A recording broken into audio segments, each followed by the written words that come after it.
La lumière du phare éclaire aujourd'hui un spécimen unique, un ostréi, acteur du bassin d'Arcachon. Joël Dupuche, bonjour. Bonjour. Plein phare sur l'ostréiculteur que vous êtes d'abord. Sur la presqu'île du Cap Ferret, vous avez les huîtres dans le sang, puisque vous êtes la 6e génération d'ostréiculteurs. Qu'est-ce qui vous passionne dans ce métier? Tout. Le paysage. L'espace dans lequel on vit, parce qu'on a la chance, tous les ostréiculteurs, de travailler dans un paradis qui est merveilleux, qui est le bassin d'Arcachon. Et on en voit des images là qui sont sublimes. Et donc tous les matins, ça c'est un cadeau que l'on a. Les levées de soleil, c'est déjà le premier cadeau de la journée pour nous tous. Ensuite, l'huître, c'est un produit exceptionnel que l'on vend partout, en Aquitaine, mais à Paris, en Belgique, en Espagne, on en exporte un peu partout. C'est un produit extrêmement riche d'abord à élever, parce que c'est de l'élevage comme on élève du bétail ou comme on élève du vin après quand on le travaille. Vous vous attachez aux mollusques, à l'huître? On n'est pas attaché aux mollusques, mais on est attaché à notre production. C'est-à-dire quand les huîtres sont en élevage, on essaye d'espérer ce qu'elles vont donner. Et quand on obtient ce que l'on attend, c'est un bonheur immense. Et quand on foire, eh bien, on est moins heureux. Et donc, c'est des métiers d'espérance. Et les métiers d'espérance, ça rend optimiste. Parce que si on n'est pas optimiste, on ne peut pas faire ce métier. Donc, c'est un métier très agréable à faire. Plein phare sur les huîtres, justement. Quels sont vos premiers souvenirs de dégustation? À quel âge vous avez mangé votre première huître? Alors, quand j'étais gamin, à l'époque, les huîtres sur le bassin d'Arcachon, c'était les huîtres plates. Et donc, tout petit, il y avait beaucoup d'huîtres plates. On ne faisait que de l'huître plate, de l'Ostréa et du Lys, qui est plus connu sous le nom de la Belon aujourd'hui. Et ma mère, tous les jours, faisait à mon frère, ma sœur et moi, nous faisait 6 ou 9 plates. Tous les jours en entrée, on mangeait tous les jours des huîtres. Donc l'huître, c'est un... je sais pas, je croyais que c'était la suite logique du biberon, quoi. On faisait biberon, huître, voilà. Plein phare sur les 3 types d'huîtres que vous produisez. Donc, on les découvre là. Dites-moi un petit peu, à part le fait qu'il y a des grasses et une pas grasse, voilà, c'est tout ce que je distingue. Il y a la première, et l'équivalent de celle de gauche, est une huître un petit peu claire pour les gens qui n'aiment pas les huîtres trop charnues.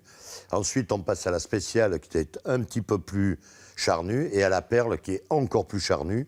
Cette perle, qui est la 3e la plus charnue, est beaucoup travaillée en restauration par les étoilés, parce que c'est une huître qui tient très très bien à la cuisson, elle ne réduit pas. Alors que si on prend une huître maigre et qu'on la chauffe, comme elle perd de l'eau, elle a plus de tenue. Et donc, moi, j'ai appris les huîtres avec les chefs cuisiniers, dont un qui est décédé il n'y a pas longtemps, Jean-Marie Amat, qui, quand j'étais jeune producteur et producteur de tonnes, et je n'étais pas du tout producteur de qualité, m'a dit un jour, ouvrez vos huîtres. Il avait 30 ans et moi je devais avoir 21 ans. Et il m'a dit, voyez, avec celle-là, je peux travailler, celle-là, je ne peux pas travailler. Et je me suis mis à regarder mon produit d'une autre manière, parce que moi, ma génération, on était des générations productivistes. On faisait des tonnes. Et on ne se préoccupait pas de savoir ce qu'il y avait dans la tonne, on faisait des tonnes.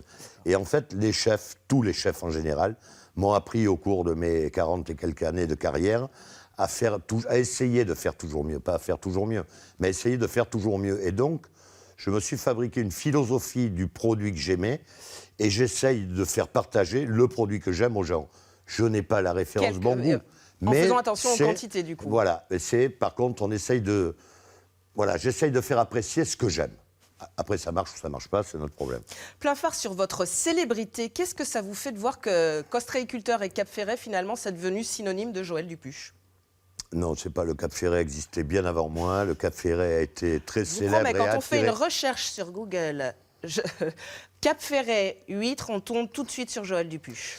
Bah, c'est peut-être... Bah, alors ça, c'est la notoriété spontanée, grand public. Je pense que les réseaux sociaux utilisent ça. Mais enfin, le Cap Ferret était célèbre bien avant moi, et les huîtres étaient célèbres bien avant moi. Donc beaucoup de modestie. C'est de la chance. Prenons-le comme tel, et puis ça me suffit. Alors, plein phare sur l'ostréi, acteur que vous êtes devenu grâce à une rencontre de voisinage sur votre presqu'île de la célébrité, on peut l'appeler comme ça aussi, le Cap Ferret.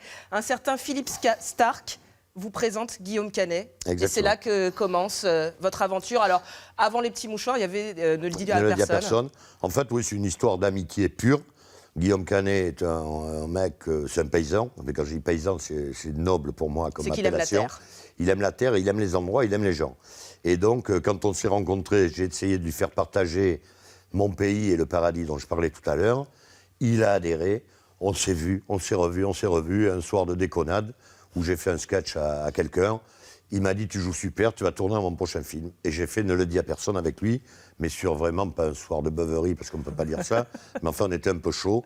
Et donc, il m'a mené dans cette aventure. Et puis après, il y a eu Les Petits Mouchoirs, qui là est un succès à 6 millions d'entrées. La sortie en 2010. Et donc, ça m'a créé une notoriété spontanée, grand public, que je n'avais pas. C'est assez drôle, parce que je croise des fois des gens dans la rue qui me disent bonjour avec beaucoup de gentillesse. Mais je les connais pas.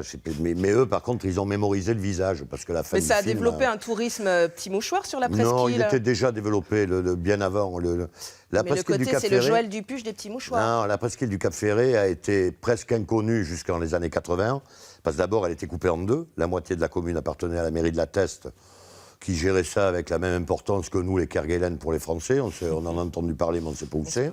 Et donc, La Teste gérait cette partie du bassin, du Cap Ferré, un peu légèrement. Quand la commune s'est rattachée en 1976, ça a donné une autre dimension à l'espace. Le tourisme était une période où ça se développait beaucoup, et l'explosion réelle immobilière a eu lieu surtout jusqu'en 2010. Et Les Petits Mouchoirs sont sortis en 2010. Donc c'est pas la cause. Vous n'êtes pas voilà. liés. Bon. Voilà, c'est pas la cause, quoi. La suite des Petits Mouchoirs, elle a été tournée au printemps 2018. Nous finirons ensemble. C'était une nouvelle parenthèse cinématographique dans votre vie d'ostréiculteur? Oui, ben j'en ai eu d'autres, puisque j'ai fait Japelou, j'ai fait Le Sac de billes avec Christian Duguay, qui était une jolie aventure qu'on a tournée en Tchéquie. Vous pourriez abandonner les huîtres pour ne faire sûrement que pas. tourner? Non, sûrement pas. Le tournage, c'est bien. Ça fait un atelier poterie au Club Med tous les 2 ans, c'est parfait pour moi. Ça me va bien. Je rentre et puis je sors, et c'est très très bien. Plafard sur un objet qui vous est cher et qui est vide. Je vous promets que ce n'est pas moi qui l'ai vidé avant l'émission. Cette bourriche des parcs de l'Impératrice. Ben, c'est vrai votre que lieu de production. la bourriche d'huître, pour moi, elle accompagne ma vie depuis tellement longtemps. Quand j'étais gamin, j'en parlais hier soir avec un ami, on fabriquait des caissettes en bois que l'on clouait. Et j'avais 6-7 ans et ça me passionnait. On clouait les caissettes des huîtres du Puche à l'époque. Et donc, les caisses d'huîtres, ça a été ma vie. Ça a une odeur particulière. C'est ma vie. Voilà. Tous les jours, c'est des caisses d'huîtres. Et c'est mon objet. C'est l'objet qui m'a accompagné toute ma vie, quoi. Ça fait plus de 60 ans qu'il m'accompagne. Merci beaucoup, Joël Dupuche. J'attends la bourriche pleine. Merci d'avoir mis... ensemble. Merci. Vos huîtres dans la lumière du phare. À plus phare.